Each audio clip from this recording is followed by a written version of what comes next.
साल की अनाथ लड़की जो खुद बेघर है और अपना पेट पालने के लिए एक छोटे से रेस्टोरेंट में सफाई का काम करती है।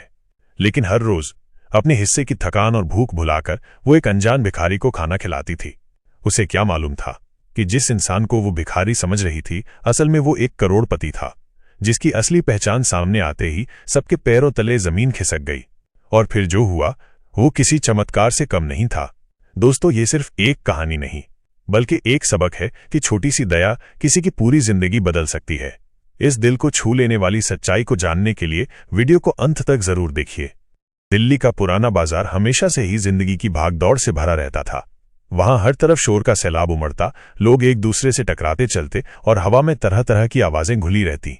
ठेले वालों की पुकारें गूंजती, गरम गरम जलेबी ले लो, सस्ती दाल, बढ़िया सब्जी।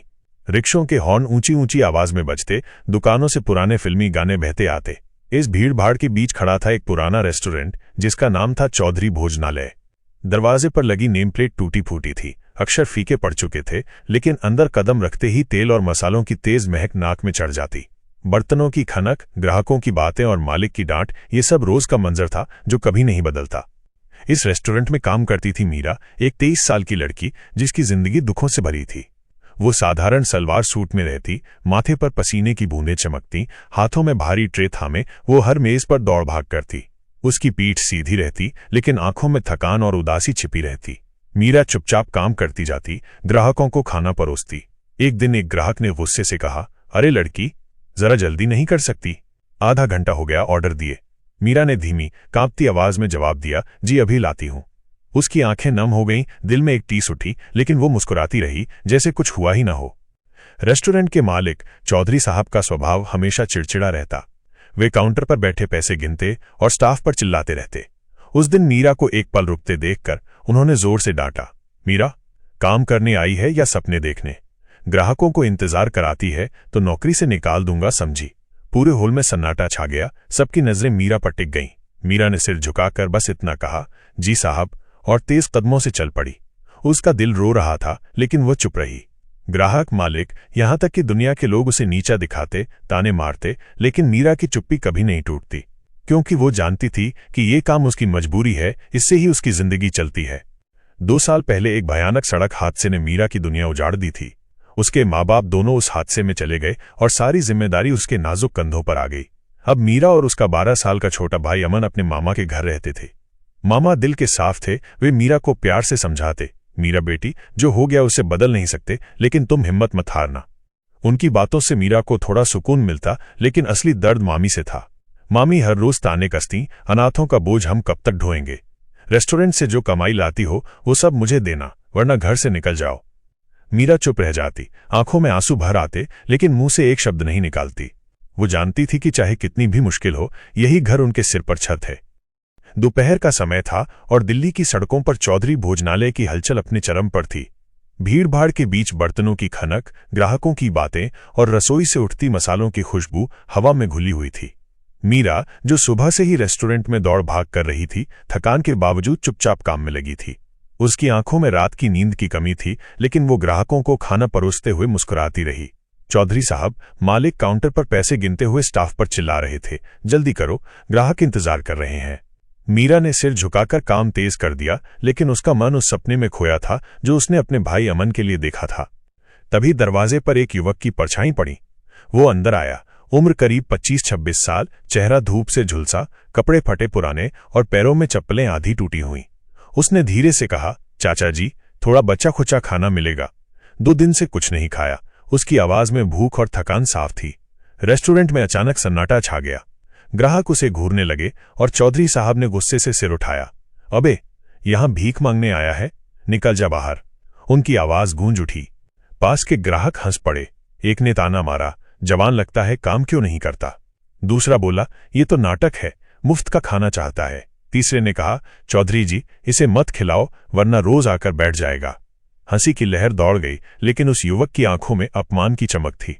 वो चुपचाप खड़ा रहा, फिर सिर झुकाकर बाहर निकल गया। मीरा ने ये सब देखा, उसका दिल दुख उठा। उसे याद आया कि कैसे वो खुद भी रोज अपमान सहती है, फिर भी अपने भाई के लिए काम करती है। युवक फुटपाथ पर जाकर बैठ गया। सड़क का शोर और धूप उस पर बरस रही थी, लेकिन लोग उसे अनदेखा कर आगे बढ़ते रहे। मीरा का मन अशांत हो उठा। वो सोचने लगी, क्या इसकी कोई गलती है जो भूखा है? लेकिन चौधरी साहब की नज़र से बचते हुए वो काम में लगी रही। शाम ढलने लगी और रेस्टोरेंट में भीड़ कम हुई। मीरा ने जल्दी जल्दी बर्तन साफ किए और चुपके से रसोई में गई। उसने एक थाली में रोटी, दाल और सब्जी रखी। दिल जोर जोर से धड़क रहा था, कहीं मालिक देख न लें। थाली लेकर वो बाहर निकली। युवक अब भी उसी फुटपाथ पर बैठा था, सिर झुकाए उदास। मीरा ने थाली उसके सामने रखी और धीरे से कहा, ये लो, खाना खा लो, लेकिन आगे से रेस्टोरेंट में मत आना, चौधरी जी बहुत डांटते हैं। मैं रोज तुम्हें खाना दे दूंगी। उसकी आवाज में दया थी जो उसके अपने दर्द से उपजी थी। युवक ने चौंक कर उसे देखा, आंखों में थकान के साथ एक चमक जगी। वो बोला, धन्यवाद, बहुत बहुत धन्यवाद। मीरा मुस्कुराई और वापस रेस्टोरेंट की ओर चली गई। दिल में उसे सुकून मिला, जैसे उसने अपने दर्द को किसी और के साथ बांट दिया हो। युवक ने रोटी तोड़ी और उसकी आंखों में उम्मीद की एक किरण जगी। मीरा को लगा, शायद ये छोटा सा कदम उसकी जिंदगी में नई शुरुआत ला सकता है। वो सोचती रही कि जैसे वो अमन के लिए लड़ रही है, वैसे ही इस अजनबी की मदद कर रही है। ये उसकी मजबूरी से शुरू हुआ काम अब एक नई दया की कहानी बन रहा था। मीरा की जिंदगी में अब एक नई सुबह आई थी। उस दिन की घटना, जब उसने फुटपाथ पर बैठे उस युवक को खाना दिया था, उसके दिल में एक अजीब सा सुकून छोड़ गई थी। शाम ढलते ही बाजार की भीड़ कम होने लगी और मीरा थकी हुई कदमों से रेस्टोरेंट से बाहर निकली। हाथ में एक छोटी सी डिब्बी थी जिसमें बचा खुचा खाना सावधानी से रखा था, वही खाना जो वो रोज उस अजनबी के लिए ले जाती थी। उसका मन अब उस युवक के लिए चिंता से भरा था जो फुटपाथ पर बैठा उसका इंतजार करता था। वो सीधे उसी कोने पर पहुंची जहां युवक हमेशा दिखाई देता था। मैले कपड़े, बिखरे बाल और धूल से भरा चेहरा, लोग उसे भिखारी समझकर अनदेखा करते थे, लेकिन उसकी आंखों में एक गहरी चमक थी जो मीरा को अजीब लगती थी। लो, खाना खा लो, मीरा ने धीरे से कहा, डिब्बी उसकी ओर बढ़ाते हुए। युवक ने मुस्कुराकर डिब्बी ली और बोला, तुम रोज इतना क्यों करती हो मेरे लिए? इस शहर में कोई मुफ्त में रोटी तक नहीं देता। उसकी बात में आश्चर्य था, लेकिन साथ ही कृतज्ञता भी झलक रही थी। मीरा ने सिर झुका लिया, होंठ हिल रहे थे, लेकिन आवाज बाहर नहीं निकल पा रही थी। तभी उसकी आंखों से एक आंसू की बूंद ढलक पड़ी। युवक ने चौंक कर पूछा, अरे ये क्या? तुम रो क्यों रही हो? मीरा ने जल्दी से आंसू पोंछने की कोशिश की, लेकिन दर्द गहरा था। कुछ नहीं, बस ऐसे ही, उसने टालते हुए कहा। लेकिन युवक ने नरम स्वर में कहा, नहीं, ऐसे ही नहीं होता। बताओ, क्या हुआ? मीरा थोड़ी देर चुप रही, फिर टूटी हुई आवाज में बोली, आज फिर मामी ने बहुत डांटा।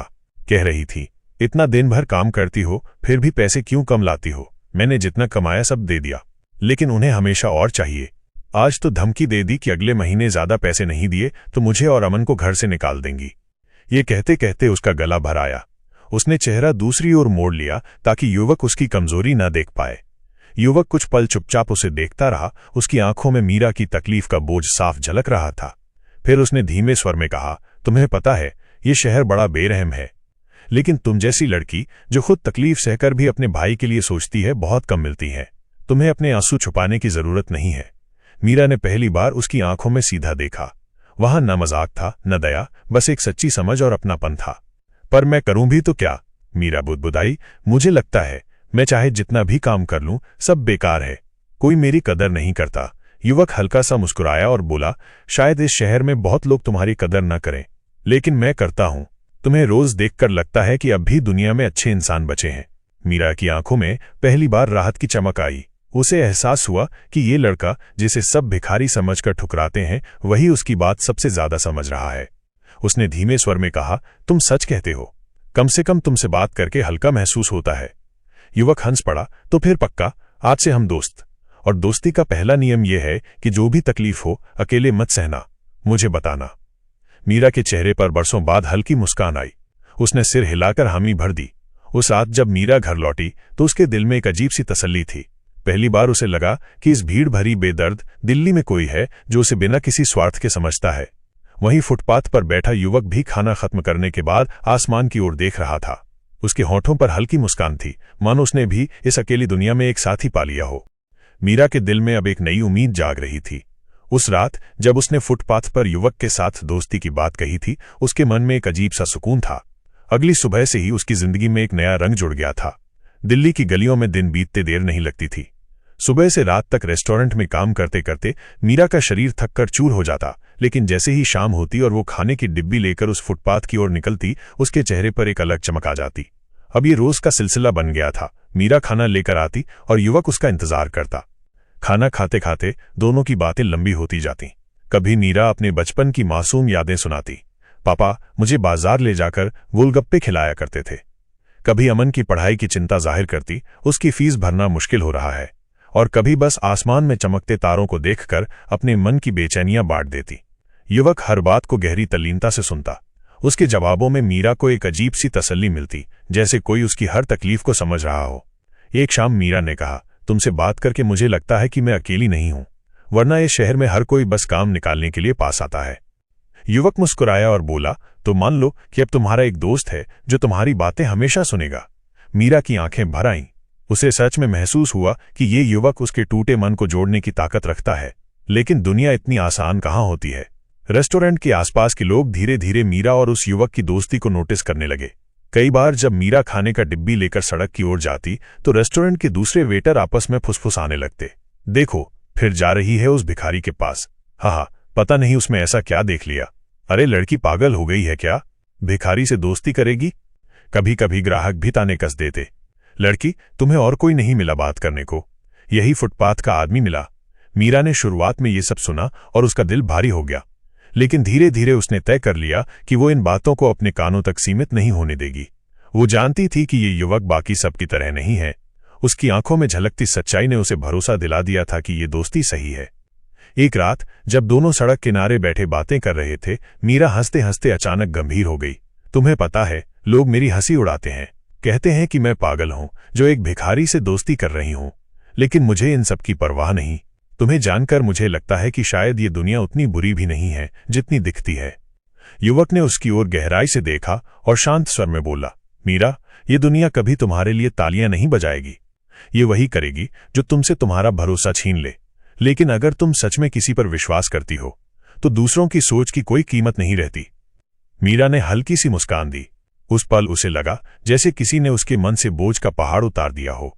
लोग हंसते रहे, ताने कसते रहे, लेकिन मीरा पर अब इन सबका असर नहीं हुआ। उसके लिए सबसे जरूरी था वो अपनापन जो उसे इस अनजान युवक से मिला था। और धीरे धीरे इसी रोजमर्रा की बातचीत में उनकी दोस्ती गहरी जड़ें जमाने लगी। मीरा और युवक की दोस्ती अब गहरी होती जा रही थी। सर्दियों की एक रात थी जब ठंडी हवा हड्डियों को जमा रही थी।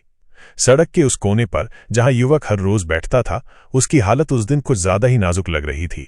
उसका चेहरा पीला पड़ गया था, होंठ सूखे हुए थे और हाथ बुरी तरह से कांप रहे थे। मीरा ने उसे देखा और बिना सोचे विचारे उसके पास जाकर बैठ गई। उसने सहानुभूति से उसका ठंडा हाथ अपने दोनों हाथों में थाम लिया, जैसे किसी अपने का ख्याल रख रही हो। युवक कुछ पल तक चुप रहा, फिर बहुत धीमी आवाज में बोला, मीरा, मैं भिखारी नहीं हूं, मैं कभी करोड़पति था। मीरा सन्न रह गई। उसे यकीन ही नहीं हुआ कि सामने बैठा ये टूटा फूटा इंसान कभी इतना अमीर हो सकता है। लेकिन उसकी आंखों में एक अजीब सी सच्चाई चमक रही थी जो उसके शब्दों को झूठा नहीं होने देती थी। युवक ने अपनी कहानी शुरू की। कभी ऊंची ऊंची इमारतें मेरी पहचान थीं, लग्जरी कारें मेरे गैराज में खड़ी रहती थीं, मैगजीन और अखबारों के कवर पेज पर मेरा नाम और तस्वीर छपती थी। लोग मुझे देखकर तालियां बजाते थे, सिर झुकाते थे। लेकिन लालच और धोखे ने सब कुछ छीन लिया। जिन्हें मैंने सबसे करीबी समझा वही मेरी पीठ में छुरा घोंप गए। दोस्त, रिश्तेदार, बिजनेस पार्टनर, सबने मिलकर मुझे नीचे गिरा दिया। कर्ज, केस और गलत फैसलों ने मेरी जिंदगी तबाह कर दी। वो रुककर गहरी सांस लेता है और कहता है, रिश्ते टूटे, भरोसा टूटा और आखिरकार मैंने सब छोड़ दिया। अपनी दौलत, अपना नाम, सब पीछे छोड़कर गुमनामी को चुन लिया। मीरा की आंखों से आंसू बह निकले। उसे कभी नहीं सोचा था कि जिसके साथ वो रोज बातें करती है, जिसे वो भूखा समझकर खाना देती है, उसके पास इतनी दर्दनाक और गहरी कहानी होगी। उसका दिल उसकी तकलीफ से भर गया। युवक ने उसकी ओर देखा और हल्की सी मुस्कान के साथ कहा, मीरा, करोड़ों में भी मैंने सच्ची दया कभी महसूस नहीं की। लोग मेरी दौलत के भूखे थे, मेरे दिल के नहीं। लेकिन तुम्हारे दिए इस सूप में, इन रोटियों में जो अपनापन है, वो मुझे अपनी पूरी दौलत में कभी नहीं मिला। मीरा चुप रही, लेकिन उसका दिल गहराई से छू गया। उसे महसूस हुआ कि ये युवक भिखारी नहीं बल्कि एक टूटा हुआ इंसान है जो अब धीरे धीरे उसके अपनापन से जुड़ रहा है। उस रात मीरा घर लौटी तो उसके मन में अजीब सी उलझन थी। वो सोच रही थी कि क्या सचमुच ये इंसान इतना बड़ा बदलाव झेल चुका है। अगली सुबह तक उसकी नींद उड़ी रही। वो बार बार उसकी बातें याद करती और उसका दिल कहता था कि ये दोस्ती अब और गहरी हो गई है। दूसरी ओर युवक फुटपाथ पर बैठा आसमान की ओर देख रहा था, मानो उसकी जिंदगी में भी एक नई रोशनी आ गई हो। उसकी मुस्कान में अब एक उम्मीद थी जो मीरा के कारण जगी थी। मीरा ने ठाना कि वो इस दोस्ती को और मजबूत करेगी। अगले दिन जब वो रेस्टोरेंट में काम कर रही थी तो उसने चुपके से थोड़ा एक्स्ट्रा खाना रख लिया ताकि युवक को दे सके। उसका दिल कह रहा था कि ये रिश्ता सिर्फ खाने तक सीमित नहीं बल्कि एक सच्चे इंसानियत का बंधन बन गया है, और यही बंधन उसकी जिंदगी में आने वाले बदलाव की नींव रख रहा था जिसकी उसे अभी कोई भनक भी नहीं थी। उस रात जब युवक ने अपनी करोड़पति की कहानी सुनाई थी, उसके मन में कई सवाल और उम्मीदें जाग उठी थीं। लेकिन अगली सुबह से वो गायब हो गया। मीरा हर शाम फुटपाथ पर उसकी तलाश में जाती, लेकिन वो कहीं नहीं दिखता था। उसका दिल उदास हो गया, जैसे किसी अपने को खो दिया हो। रेस्टोरेंट में काम करते हुए भी उसका मन उस युवक की बातों में खोया रहता। वो सोचती, क्या सच में वो करोड़पति था? क्या वो फिर कभी लौटेगा? दिन बीतते गए और उसकी आंखों में एक अनजाना डर और उम्मीद दोनों साथ चलते रहे। एक दिन दोपहर का वक्त था। चौधरी भोजनालय के बाहर अचानक चमचमाती कारों की कतार रुक गई। लोगों की नजरें उस ओर उठीं और एक हैंडसम नौजवान कार से नीचे उतरा जिसके साथ सुरक्षाकर्मी थे। उसका लिबास, उसकी चाल, सब कुछ शाही लग रहा था। वो सीधा रेस्टोरेंट में दाखिल हुआ और जोर से बोला, मीरा जरा बाहर आओ। मीरा चौंक गई। उसने ट्रे रखी और धीरे धीरे बाहर आई। सामने वही युवक खड़ा था, अर्जुन, अब अपने असली रूप में। उसका चेहरा चमक रहा था और आंखों में एक गहरी खुशी थी। अर्जुन ने मुस्कुराते हुए कहा, मीरा, मैं वही हूं जिससे तुमने फुटपाथ पर खाना खिलाया। मैं एक करोड़पति था, लेकिन धोखे और लालच ने मुझे तोड़ दिया। मैंने गुमनामी चुनी ताकि समझ सकूं कि गरीबी क्या होती है। पैसा सब देता है, लेकिन इंसानियत नहीं। तुम्हारे दो निवाले खाने ने मुझे वो अपनापन दिया जो मेरी दौलत में कभी नहीं था। तुमने मेरी जिंदगी बदल दी। मीरा की आंखें भर आईं। उसे यकीन नहीं हो रहा था कि उसका वो दोस्त अब इस शानदार रूप में उसके सामने खड़ा है। चौधरी साहब, जो पहले उस युवक को भगा चुके थे, अब माफी मांगने लगे।